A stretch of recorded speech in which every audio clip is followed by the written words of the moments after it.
Alright guys, today I'm going to be showing you how to take apart a carburetor on a typical ATV, dirt bike, or anything of that sort. It's like a small engine. This is the carburetors off my 2001 Raptor 660. It has the dual carbs on it, but I'm only going to be taking apart one side just to show you where the jets are, what jets do what, how to clean them, and how to adjust the needle so you can get more fuel out of your main jet for your upper end, or you might have to actually take a little bit of fuel out because you're running too rich. Now, specifically on this four-wheeler, these carburetors have to be perfectly clean, and they have to be perfectly tuned or else your four-wheeler will not work. The Raptor 660 is a very, very specific engine that has to have the right jets, the right airflow, and everything else, because if something is just slightly off, it does not run practically at all. So, let's get to it. So first off, what I'm going to go ahead and do is start with the bowls on here. So I'm going to try to move these hoses out of the way. I'm going to start on this side right here. So all you got to do is take out the 4 Phillips that you have here. And so now I've got all the screws out. Let's go ahead and take this off of here. And as you can probably tell, these are actually pretty newer carburetors. I went ahead and bought these because the old ones, all the threads were starting to get worn out on it. All the jets wouldn't stop leaking through the O-rings, even though I replaced the O-rings. So I went ahead and bought these new carburetors. I think they were about $50 off of Amazon. So everything is actually pretty clean in here. But I'm doing this video for your guys' purpose. So the first thing that I'm going to go ahead and take out is the floats right here. These are what stops your fuel from coming in whenever you have too much in the fuel bowl here. So the first thing I got to do is take out this little Phillips you got here. You don't have to take it all the way out. You just have to loosen it up enough to get this slide pin out of here and then just slide it out sideways. So I like to keep mine in there. So I got to loosen it up a little bit. It should be enough to just maneuver her on out of there, just like so. Make sure you don't lose that little slide in there. Needle jet right there. Make sure you don't damage that rubber part on there because that's what stops your fuel. If you don't, your carburetor will most likely overflow if you do damage it. So now I'm going to go ahead and move on to the main jet. These are actually pretty easy to get out. You can take an 8mm to them, just right here in the middle. And make sure you be careful with all of these jets. All of these jets are brass in here and they are very fragile. So it doesn't take that much to loosen them up. As you can see, I barely had to twist that one to get that one to come loose. I can easily take that one on out of there. So there's the main jet. I'm going to go ahead and lay it out of the way.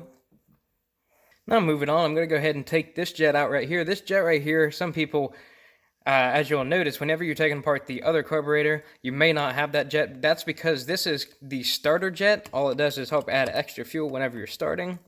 So all you got to do is take a Phillips to it. Make sure you put a little bit of pressure down on it so you don't strip it out. Again, I'm going to go ahead and lay this off to the side. And lastly here we have our pilot jet. So this jet actually helps you take off on the line. So I would say probably to taking off to maybe half throttle, this one helps out with. So if you're having trouble through there and you need more fuel, this is the one that you need to replace. All you gotta do is just screw that on out of there, just like that. Lay it out off to the side as well. Now I'm gonna go ahead and flip the carburetor over where the air is supposed to come in here. You've got this little jet right here on the side. You can't take out these right here, but on both of them you can take out these with a very small flathead. And this little jet right here is the pilot air jet. So all you got to do again is take another flathead to it and just press down a little bit. Make sure you don't round it off and just screw on out of there. Make sure you don't drop this one here. Really tiny. And the last thing that I'm going to go ahead and take out here is the air-fuel ratio screw, which is right down here in the front.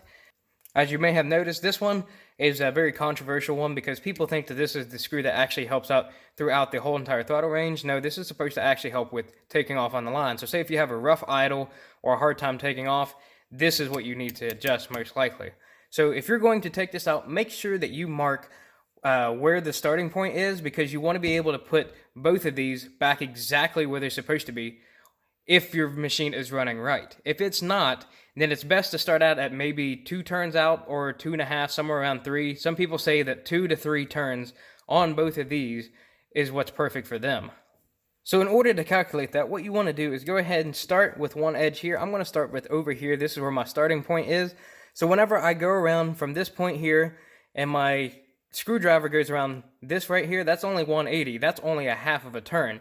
You need to make this end come all the way around for that to be 1 turn. So what you want to do is go all the way until it bottoms out and count how many turns that is. And you need to write that down so you don't forget. So I'm going to start from this corner right here. There we go. That's a half a turn right there. That's one full turn. 1.5. There's 2 turns right there. And I got 2.5, and it's getting pretty tight. And almost 3 turns. Yeah, I can make 3 turns. So it's exactly 3 turns that I'm going to have to back this out whenever I put it all the way in. So now that I know that this one is 3 turns, I can go ahead and take it all the way out.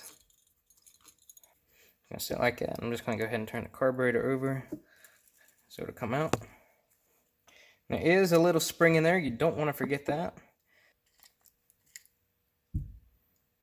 And whenever you get the air-fuel ratio screw out of here, you see that you've got this little spring in there. And you should have this little washer. Sometimes they get stuck up in there so this one doesn't come out. Just make sure that you have it up in there. It just sits on there just like so. So I'm going to go ahead and set that out of the way as well. And let's move on to the top of the carburetor. So at the top here, you just have these 2 Phillips on here. You want to make sure you keep a little bit of pressure on here because there is a spring underneath it that will launch these up a little bit. So you just got to be careful. I'm just putting just 1 finger on here just to keep a little bit of pressure down on it. And now I'm just going to go ahead and slowly twist this up. Now you see that little spring in there? So I just go ahead and just keep that in here just like that. And this is the diaphragm right here. You want to be really careful with it because if this is damaged, then your needle in your main jet is not going to be able to slide up and down freely like it's supposed to. So I just like to stick my finger down in the carb and just pop her up a little bit to make sure that the seams are not going to get damaged or me trying to pick at it while trying to pull it up. I'm just going to go ahead and slide that on up, set that out of the way too. And that's about as bare boned as I can get this. I know that I could separate the carbs, but I'm not going to do that for this video. I'm just showing you how to take out the jets and clean it. You could also take out the guide here for your needle jet that you need to replace if you buy a new needle jet, because if you don't, it's not going to fit right, and it's most likely going to leak anyways, and then your overflow is just going to pour out everywhere. So I'm not going to take mine out because mine's not leaking, but all you have to do is take out that Phillips, and then sometimes this can be a pain. If you're going to replace it, you can just use some vice grips and then pull that on out of there, but I'm going to leave mine in. So next thing that I'm going to go ahead and do is just spray this out with some carb cleaner. I'm not going to use brake cleaner or anything else. I'm going to use specifically carb and choke cleaner here. And I'm just going to spray out the bottom here. I'm going to spray into every single one of these jet holes here. I'm going to spray out the butterfly in there, make sure it's all clean. And also up top here where this diaphragm sits, you want to make sure that all of this is about as spotless as you can get it. Now that I got this all sprayed down, you can go ahead and take your rag and wipe up a little bit of the carb cleaner in there. Most of the carb cleaner will just clean up all the debris in there because honestly, all you should have is just some old like gasoline deposits and stuff like that, and it helps take care of it really well. Other than that, I'm going to go ahead and take an air compressor and just lightly spray in here to make sure that I got all the carb cleaner out of here and any of the little dirt and debris that might still be in here. Alright, now that I got that all sprayed out and clean, I'm going to go ahead and set my carburetor off to the side here and work on the jets. So starting off, I'm going to go ahead and use my main jet that I have here. As you can tell, it does have a little O-ring on it. If you do have a rebuild kit, I'd go ahead and replace every single one of these O-rings. Again, my carburetor is practically brand new. This O-ring still looks like it's in great condition, so I'm going to go ahead and reuse it. But you also can take out the middle here. I've had a lot of trouble trying to take this out. So every rebuild kit that I buy, it comes with this bigger brass piece, but you can take out the middle piece. I'm not going to because I don't need to, but sometimes you might have something dislodged in there and you can't get it out. The best thing that I found to use is an old wire brush like this. You can just take one of the bristles on it and just cut it off, and then you can use a pair of vice grips or something like that, clamp onto it, and sit there and shove it in each of the holes there. Because sometimes you get stuff that's just lodged in there pretty good that even an air compressor can't blow out. But since I don't need to do that and all these are clean, all I'm going to do is just spray some carb cleaner into every single one of these holes, make sure I soak it pretty good with this. And then I'm going to take an air compressor to it, make sure I blow a little bit of air in every single one of these holes to clean it out. And I should be able to see light through this. I know my phone's not going to be able to, but you should be able to see straight through it in every single hole. Like even these ones here, you should be able to see light. And once you do that, that jet is perfectly clean. Alright, now she's all cleaned up and ready to go. I can see through every single hole. Like I said, my phone's probably not going to pick that up very well. But you can see through every single hole in there, so this is ready to go. So say if you're debating on going ahead and changing your main jet, I went ahead and changed mine out because every time I'd hit about half throttle, it'd sit there and backfire and spitter and sputter and would not go anymore. Like every time I do it, it'd just sit there and backfire real loud. I went ahead and just went with a bigger main jet, and that fixed almost all of my issues. But sometimes if you think that your main jet's fine, or it has been working, or it just needs a slight adjustment, that's when you move on to adjusting the diaphragm noodle, which I'll get to in just a second.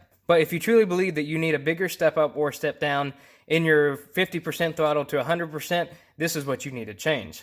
Then I have the little starter jet here. Like I said, it does exactly what its name is. It adds a little bit of extra fuel whenever it's starting. So again, you can take a little bit of a bristle off of here, run it through it real good, and then clean her out and then spray it. And now we have the pilot jet here. I hate that my phone is not really focusing too well.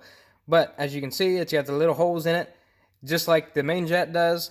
All you got to do, again, is clean it out. Make sure you can see straight through it, see the light through it. And even in these, all these holes down here, you want to make sure that you clean all these out real well. I'm going to go ahead and spray all these with carb cleaner. Make sure I blow them all out. And make sure you hold these pretty tight, because sometimes when you're blowing air through it, it'll just shoot out of your hand. And then you'll be even more of a hole than before you started. And same thing with the pilot air jet. Just make sure you clean that up. Make sure it's all good. Now with the air-fuel ratio screw, not much you can really do. Just avoid damaging the tip on here. I got a little bit of corrosion in the threads, but that's not going to hurt anything because the whole rod is perfectly fine. So now I'm going to go ahead and move on to the diaphragm here.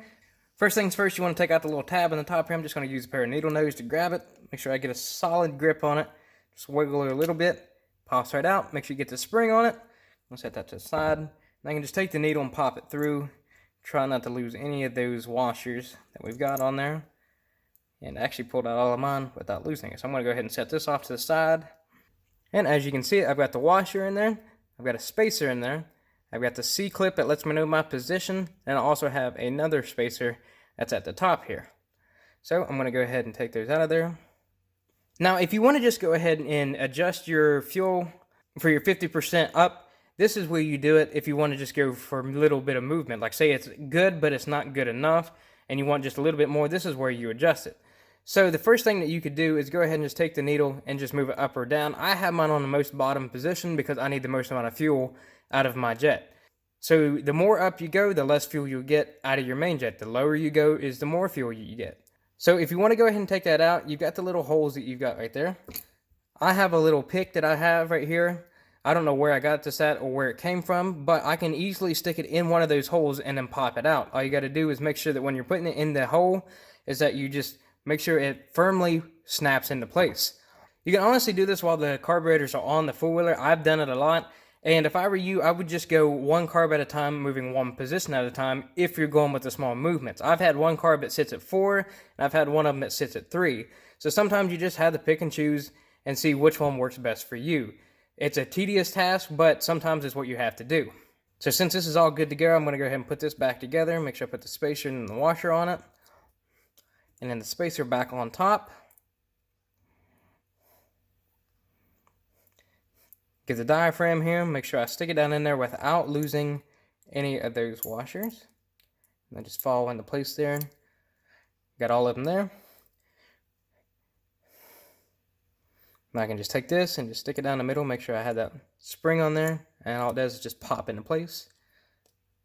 Just like so. You can just sit there and make sure the needle is freely to move and that it's all the way in its down position and not being caught. Mine has very little movement because I have mine all the way down at the bottom. So that's ready to go. So now it's time to go ahead and start assembling the carburetor. So I'm going to go ahead and start with the way I took it apart. So I'm going to go ahead and put the diaphragm back in first here. So I'm going to take the diaphragm here. Make sure I slide it into place here. Just like so. Make sure it seats very properly in there. Take my spring. Wiggle it in place down there. Then you have this little indentation here. That little indentation, make sure you get it right there. Make sure it lets you know that you're putting it on the right way. Then I can put the center on the spring. Just lower it in place to where it sits flush. And once it sits flush, you can just put a finger on there while you go ahead and get one of the screws down in to help hold it for you. I'll go ahead and get the other one started here too. And still while holding it down, I'm going to go ahead and tighten these down. And when you're tightening these down, they really don't have to be that tight. You can get them snug and just give them just an extra little turn to them, just barely. Because they don't have to be that tight. And next time that you have to take these off of here, you're probably going to be mad at yourself for how tight you put them anyways. So moving to the bottom side now, I'm going to go ahead and put in the idle air screw. So again, I've got the screw. And I've got the spring to put on top of it. And then the washer that goes on top of it. You just slide that down into the hole. And when putting this in, you want to make sure you go all the way down in. So it bottoms out. So mine bottoms out there, so now I have to go out 3 turns. I'm going to take off. I'm going to start with this one right here. So here we go. Half a turn, full turn, 1.5, 2, 2.5, 3.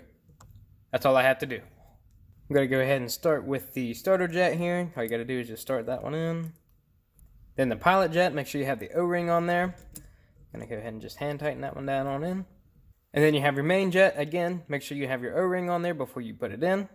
Just slides right down in the middle of the needle there. Alright, again, that these are brass, you got to be really careful with it. So when I'm tightening these down, I like to get them snug and just a little extra, just a little, so I don't strip those out because they're very fragile. Same thing with the pilot jet here. I'm just going to make sure it's all the way snug. Give it just a little, and now I know she's tight. Now with the main jet, you're using an 8mm, so I'm going to go ahead and make sure that it's snug down. Alright, so now she's snug down. All I got to do, push just a little bit here. Now she's good to go. They don't have to be super tight, but if you leave them too loose, the vibrations will knock them out. I've actually had my main jet fall out before while I was on a ride. Now before I go ahead and install the float here, I want to go ahead and say that if you're having issues with your bowls not filling up with fuel or you're getting way too much that you're overflowing, this is where you're supposed to adjust it at. So I'm going to go ahead and take the needle jet off of here. Slides off of there. Place it aside. So you have this little tab that sits on the middle here. That's the tab that you adjust to allow this to sit more up or more down whenever the fuel is coming in. So as you can see, mine sits up a little bit instead of sitting flush. It sits up a little bit. The more you put this up by little amounts, not by a lot, the more that you put this up, the more fuel that you're going to allow to be in your bowl at all times. So if you put this down a little bit, it's going to subtract the fuel. You're going to have less fuel in your bowl. So say if you're overflowing too much, you want to push that tab down just a hair. You want to go by little hair movements whenever you're adjusting this tang in here. So for mine, I wasn't getting enough fuel, so I went ahead and moved mine up just a little bit, as you can see. So I'm not going to go ahead and adjust mine. I'm going to go ahead and put my needle jet on here. And as far as I'm concerned, there's no real way that you're supposed to put the needle jet on there. As you can tell, you can put it on this way, or you can spin around and put it on that way. I haven't noticed a difference for it. I just put it on whatever way. So I'm going to go ahead and put it on there just like that, and I'm going to go ahead and install it. Make sure that the needle jet doesn't hit anything as it's going in. Slide the pin down on in there. And there she is. I'm going to go hand tighten this so it'll hold it for a second. Now I can go ahead and tighten this down. Again, this one doesn't have to be tight at all. Make sure I hold that down in there as I tighten her down. Now she's snug. So all I'm going to do is just give her a little bit of extra there. And then she's good to go. I believe the way that you're supposed to check this is whenever it sits down completely, like whenever it sits down into the bowl like that, it's supposed to be level with the bowl. But whenever I would sit it like that, whenever it was level just like that, it was not allowing enough fuel in there. So whenever I loaded the tab up, it'll sit further down inside here like that. So whenever I had mine like that, I was getting more fuel and it was actually making it run a little bit better. But if you go too far, you're most likely going to have your overflows, like this little hose here. It's most likely going to start leaking out if you go too far. Mine doesn't leak and mine allows enough fuel in there, so I'm going to leave mine right where it's at. And before I go ahead and put the cover on, I just want to go ahead and double check everything. So I always make sure I go through and make sure that all these jets are tight. So this one, it's tight. Starter jet's tight. And the pilot jet as well. Let me go ahead and get that in there. That's tight as well. And I'm not going to be messing with this. I don't want to go ahead and screw that up and then have to redo this again. So make sure that the O-ring surface is nice and clean. This O-ring's in here and it's nice and clean. So sometimes this O-ring doesn't like to sit in here real well. If you're having trouble with it, the best thing that I recommend is putting your carb completely upside down. Like this. And then just sliding it on up on in there. Because sometimes if you put it upside down, your O-ring falls out. But since mine's been in there for a while and I know it's not going to come out, I'm going to go ahead and put it on just like this. Now I'm going to go ahead and put the ones in each corner in first. I'm going to tighten them down all the way, just getting them started. I'm going to start in one corner, make sure she's pretty tight, and then I'm going to start in the other corner, tighten it down, just crisscross it just to make sure that O-ring sits properly. And then I go back and double check to make sure all of them are tight. So there's the last one, it's pretty tight.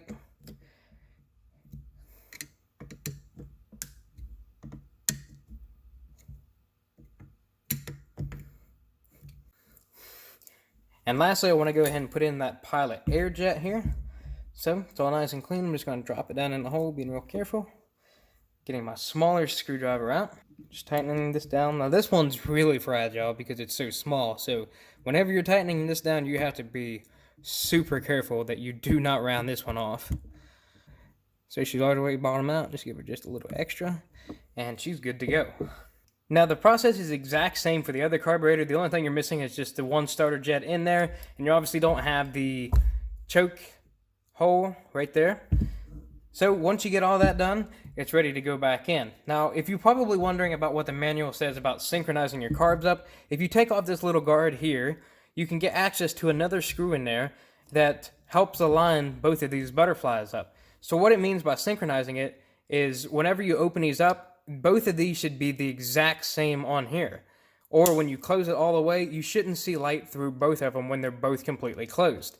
So all you got to do, whenever you take that little guide off of there, when you take both of these screws out and then take the guide off, you can sit there and adjust that screw in or out to make sure that both of these are lined up perfectly. And then you can easily tell sometimes, even if you can't tell when they're both flat like that, is you just close them and then shine them up towards the light and see if you can see any light through them.